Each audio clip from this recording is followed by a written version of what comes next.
You're going to offend someone at some point. That's going to happen, right? And maybe I mean well. Maybe you've meant well in someone's life. Maybe you just wanted to say, hey, you got a little bit of lettuce in or something in your teeth, and I'm just here to help you out. And it's like, how dare you? What do you mean? You could have said it in a different way. You know, there's so many reasons.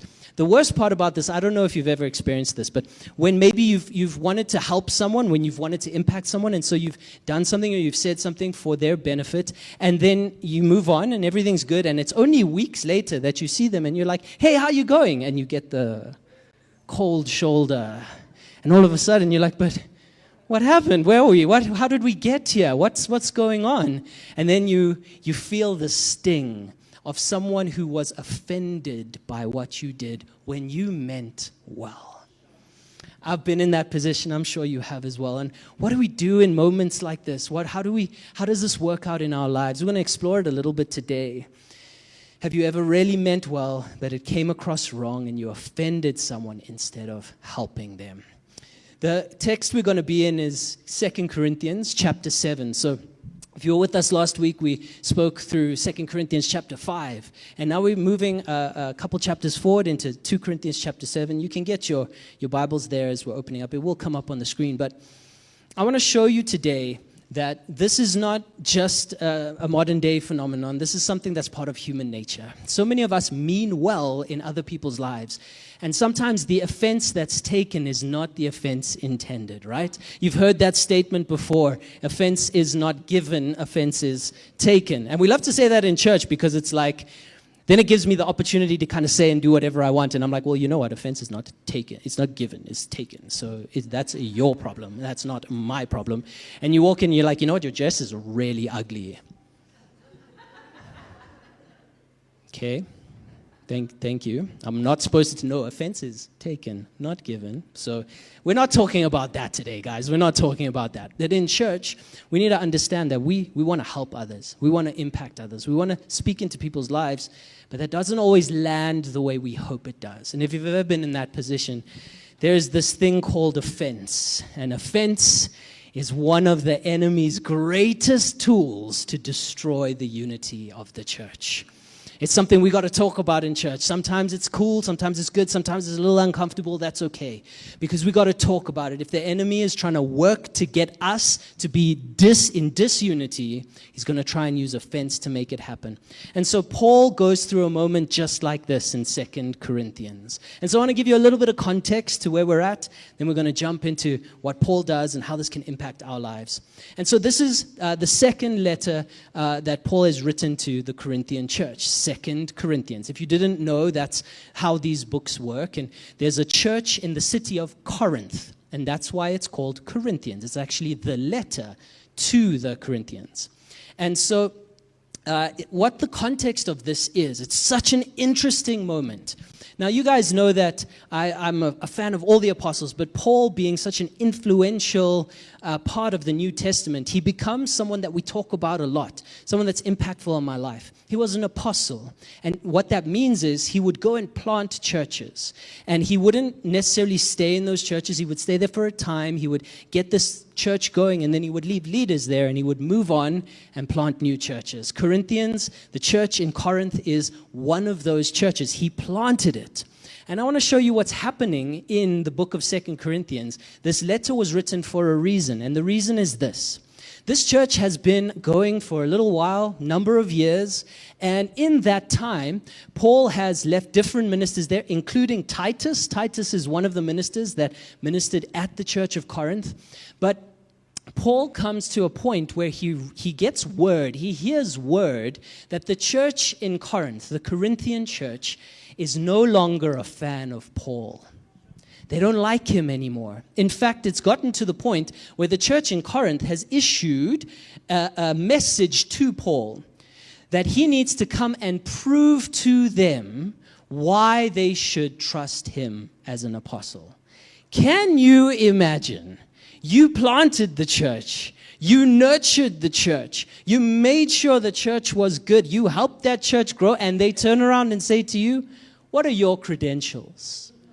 Why should we listen to you? You're like, you wouldn't exist if it wasn't for me. Are there any mothers in the room that have ever experienced this with their child? Not my mom, definitely not, obviously. Obviously. You wouldn't exist if it wasn't for me. But Paul doesn't take that attitude, although you can see him nudging towards it. As you read the book, in fact, I hope you read the book with fresh eyes and see this little bit of spiciness inside of Paul saying, I don't got to prove nothing to you. But having said that, let me tell you, right? And here's what happens.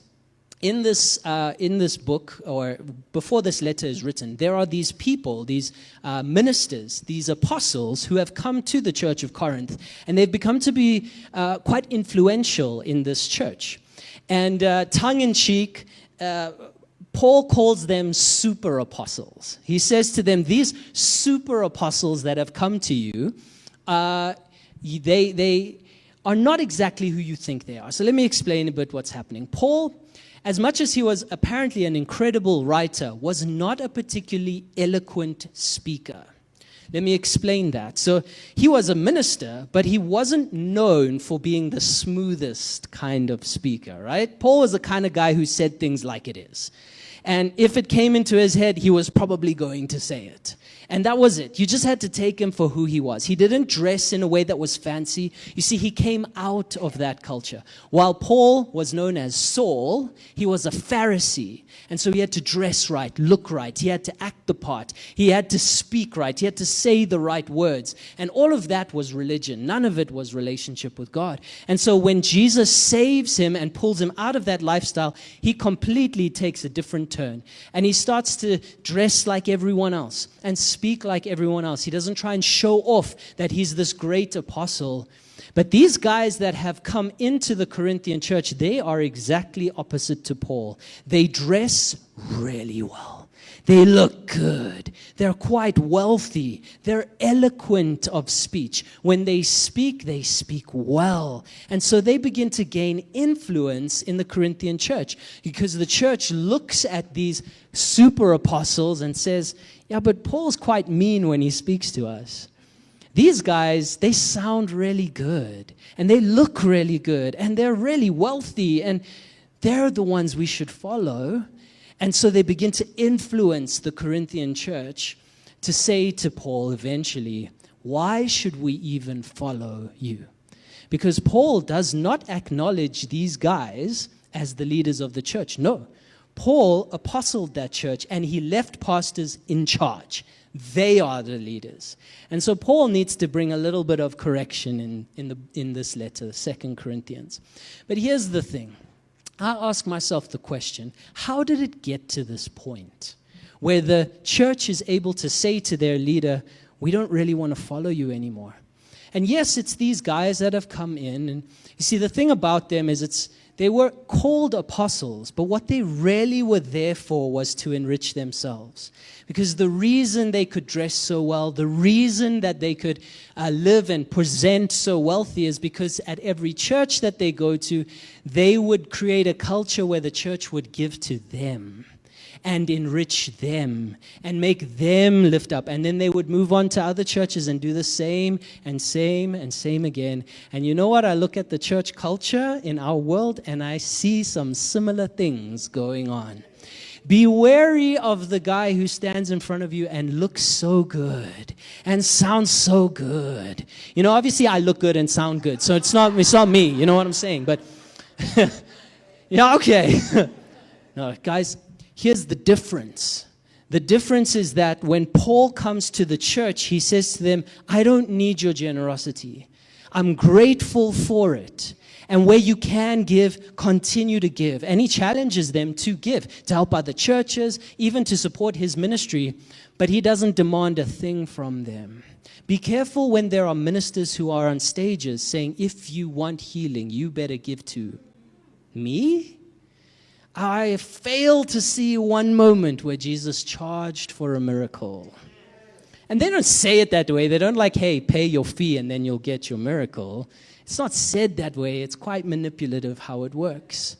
But to be honest, and forever, I'll always go after this because the gospel of grace is free. Come on. The gospel of healing, it's free. It doesn't cost you anything. And yes, we want to live lives of generosity. We're a generous church.